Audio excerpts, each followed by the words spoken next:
लालू के खेल से बाल बाल बचे नीतीश। क्या आज शाम लेंगे 7वीं बार सीएम पद की शपथ। भाजपा की सरकार बनने के बाद तेजस्वी करने वाले हैं बड़ा खेला। नीतीश का हो जाता उद्धव वाला हाल, मोदी शाह ने बचाया। तभी नीतीश ने इंडिया अलायंस को ठेंगा दिखाया।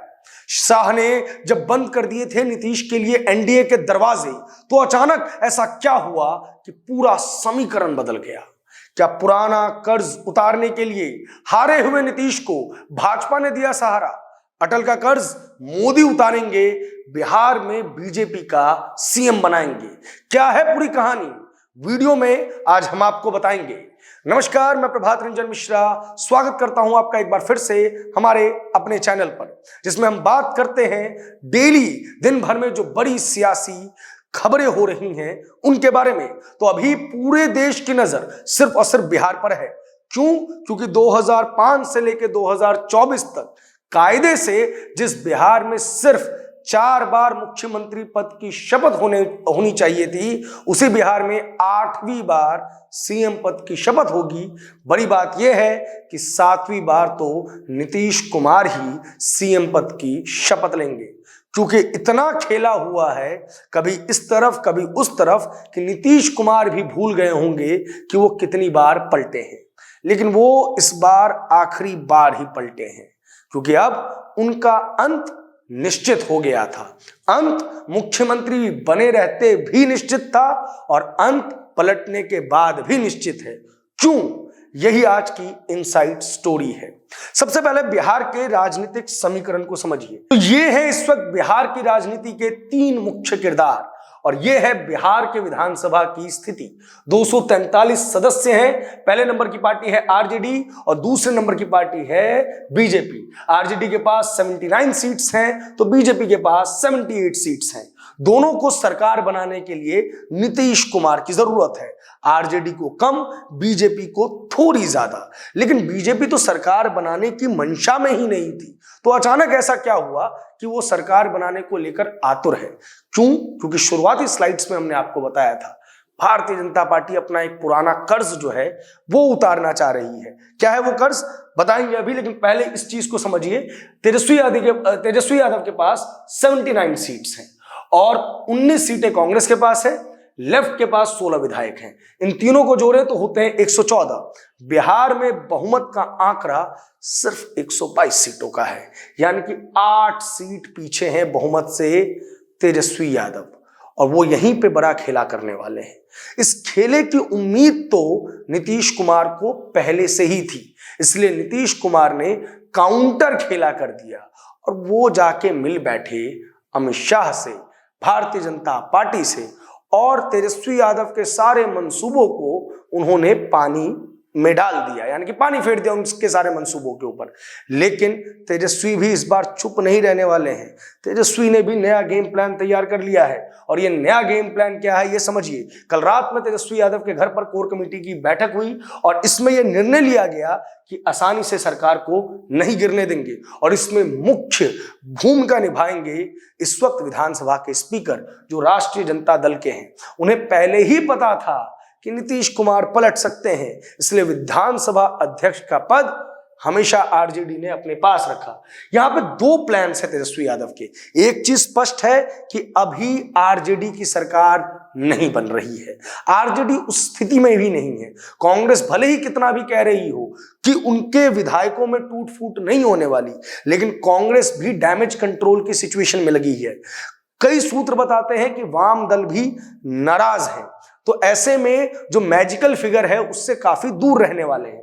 दूसरा प्लान बी क्या है कि बजट सत्र से पहले जेडीयू के 16 विधायक जो पहले से ही संपर्क में थे आरजेडी के, उनको अपने पाले में लाया जाए। अब यहां पे मैं आपको एक कहानी सुनाता हूं। जब पिछली बार नीतीश कुमार पलटी मारकर लालू प्रसाद यादव के साथ आए, तो यह समझौता लगभग तय था कि तेजस्वी यादव भविष्य के सीएम बनेंगे।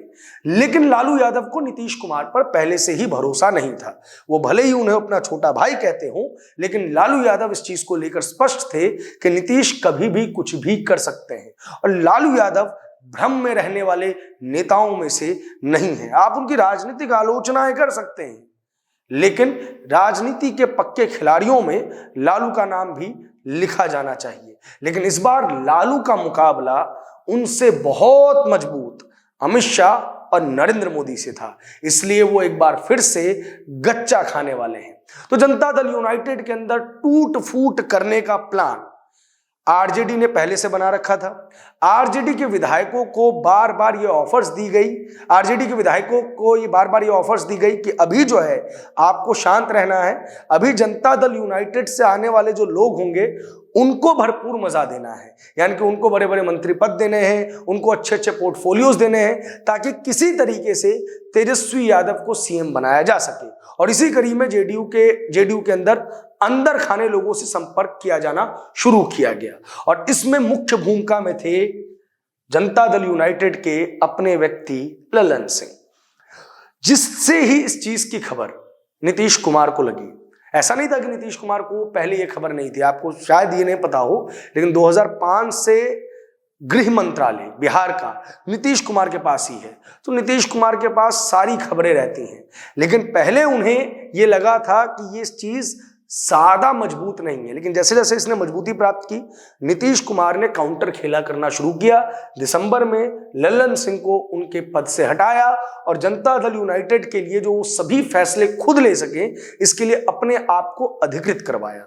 दूसरी बड़ी चीज, राज्यपाल से मिले और राज्यपाल से मिलकर उन्होंने जो फॉर्मेलिटीज है उसमें उनको कितना समय मिल सकता है उस चीज की जानकारी प्राप्त की, क्योंकि ये बात नीतीश कुमार भी जानते हैं कि संवैधानिक तौर पे अगर चला जाए तो बिहार में सरकार गिरने के बाद सबसे पहला मौका आरजेडी को मिलेगा, क्योंकि आरजेडी चाहे तो सरकार बनाने का दावा पेश कर सकती है। आरजेडी के पास विधानसभा में मैक्सिमम नंबर्स है और इस लूप होल के बारे में नीतीश कुमार पहले से अवगत थे, इसलिए उन्होंने पिछले 3 महीने में लगातार अपने विधायकों से संपर्क साधा रखा। वो लगातार क्षेत्रों के दौरे पर रहे, विधायकों के संपर्क में रहे और मैक्सिमम विधायकों को अपने पाले में लाने में कामयाब रहे।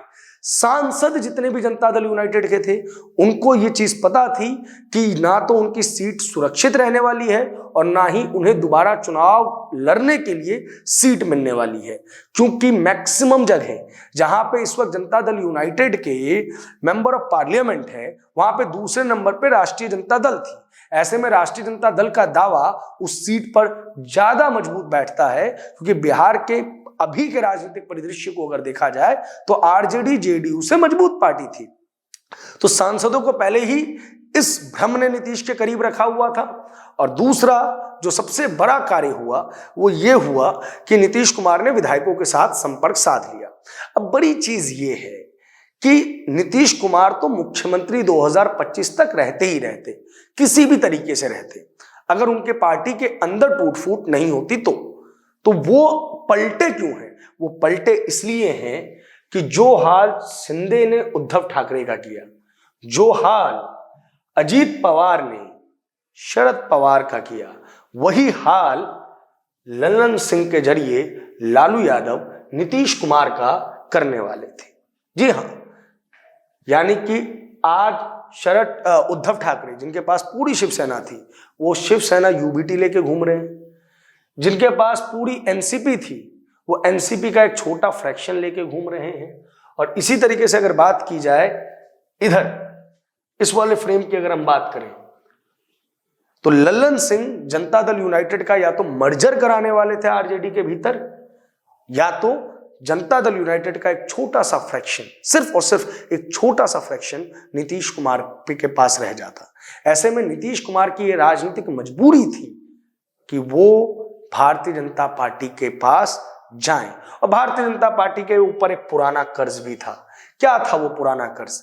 1995-96 की बात है, जब कार सेवा और अयोध्या में बाबरी ढांचा गिरा दिया गया तो भारतीय जनता पार्टी की इमेज एक हार्डकोर हिंदुत्ववादी पार्टी की बन गई थी। भारतीय जनता पार्टी के साथ कोई भी दल अलायंस नहीं करना चाहता था। तब नीतीश कुमार और जॉर्ज फर्नांडिस की समता पार्टी ने पहली दफा नीतीश कुमार के कहने पर, जॉर्ज फर्नांडिस के कहने पर अटल बिहारी वाजपेयी और लाल कृष्ण आडवाणी की भारतीय जनता पार्टी के साथ गठबंधन किया था। और उस वक्त भारतीय जनता पार्टी के साथ गठबंधन किसी छुआछूत से कम नहीं था। तो इस छुआछूत, अस्पृश्यता के दंभ को, इस दाग को नीतीश कुमार ने मिटाया था। ऐसे में अमित शाह और मोदी को वो पुराना वादा नीतीश कुमार या पुराना जो उन्होंने पुराना कर्ज था वो याद दिलवा गए नीतीश कुमार, और इसी वजह से भारतीय जनता पार्टी ने शायद थोड़ी सी तलखी कम की। वरना जो अमित शाह ये कह रहे थे कि नीतीश कुमार के लिए दरवाजे बंद हैं एनडीए के, वो अचानक कहें कि राजनीति संभावनाओं का खेल है, वो कैसे संभव हो सकता है। तो ऐसे में इस तरीके से ये पूरी की पूरी सरकार कार्य करने वाली है। लेकिन इसमें एक बड़ा फैक्टर मैंने फिर आपको बताया, तेजस्वी यादव। तेजस्वी यादव क्या करने वाले हैं? तेजस्वी यादव को ये पता है कि वो सरकार नहीं बना पाएंगे, लेकिन फिर भी वो दावा पेश करेंगे। वो बजट सत्र से पहले जनता दल यूनाइटेड के विधायकों को इस्तीफा देने के लिए मजबूर करने की कोशिश करेंगे। उनकी कोशिश ये भी है कि हिंदुस्तान अवाम मोर्चा को तोड़ा जाए, और जिसको लेकर कंफर्मेशन जीतन राम मांझी भी दे चुके हैं और हम के विधायक भी दे चुके हैं कि उनसे संपर्क साधा गया है, उनको अपने पाले में लाने की कोशिश की गई है। क्योंकि तब यह आंकड़ा पहुंच जाएगा 118 के पास, और तब अगर ओवैसी की पार्टी का एक विधायक समर्थन दे दे तो यह आंकड़ा हो जाएगा 119। तब केवल 3 सीटों की जरूरत होगी। तो जनता दल यूनाइटेड के 6 विधायकों को इस्तीफा दिलवाया जाएगा, उन्हें विधान परिषद भेजा जाएगा, उन्हें अच्छे मंत्री पद ऑफर किए जाएंगे, ताकि सरकार के खिलाफ अविश्वास प्रस्ताव लाया जा सके और विधानसभा में नीतीश कुमार को पटकनी दी जा सके। अब ये पूरा खेल अगले कुछ सप्ताह तक चलने वाला है और हम लगातार इस पर आपको अपडेट देते रहेंगे। फिलहाल इस वीडियो में इतना ही। धन्यवाद।